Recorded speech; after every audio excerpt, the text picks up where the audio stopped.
From AccuWeather.com, this is AccuWeather Daily, a brief host-read article. It's weather news in a nutshell. The Atlantic hurricane season is drawing to a close, one that has been unlike any other in the past decade here in the U.S., yet produced one of the most powerful hurricanes ever to strike the Caribbean. Now, this Atlantic hurricane season is likely to conclude as the first in a decade without a single hurricane landfall in the U.S. Hurricane season officially ends on November 30th.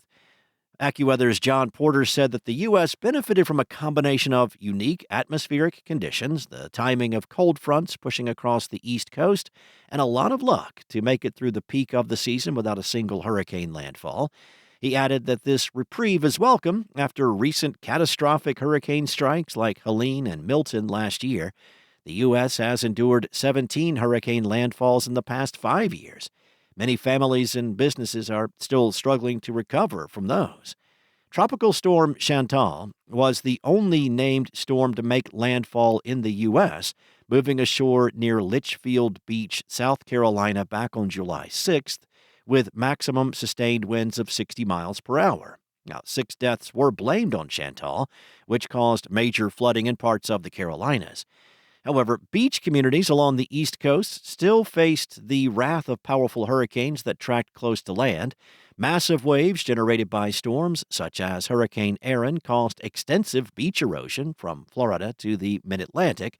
In the Outer Banks, the waves contributed to the collapse of multiple houses into the turbulent sea.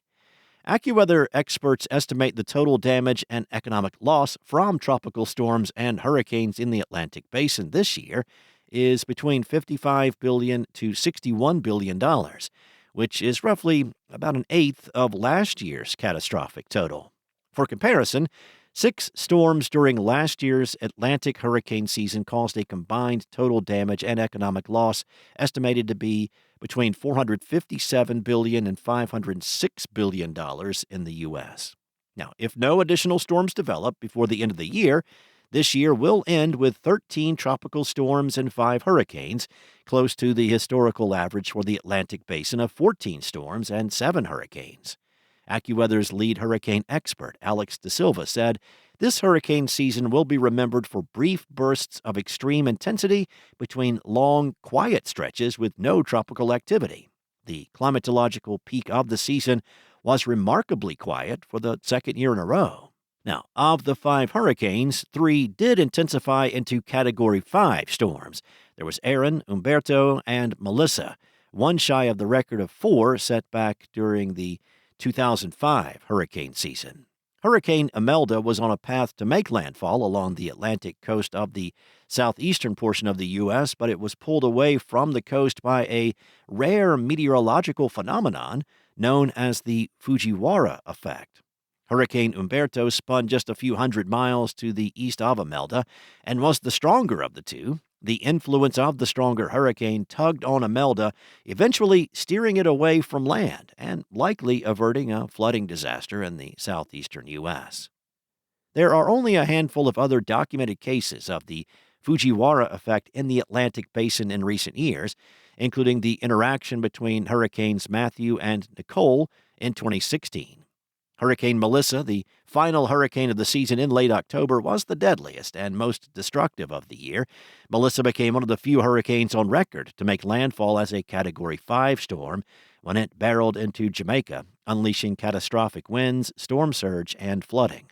It was at peak strength with 185-mile-per-hour winds when it made landfall on October 28th. Hurricane Melissa was the 3rd most intense hurricane ever observed in the Caribbean, with a minimum central pressure of 26.34 inches of mercury. Only Hurricane Wilma and Hurricane Gilbert had lower pressures. It was also the strongest storm in recorded history to strike Jamaica. Hurricane Melissa caused $48 billion to $52 billion in total damage and economic loss. That's according to preliminary estimates from AccuWeather. At least 45 deaths have been attributed to the storm in the aftermath, but that number may rise in the coming months as thousands of people grapple with the extreme devastation in the wake of this hurricane.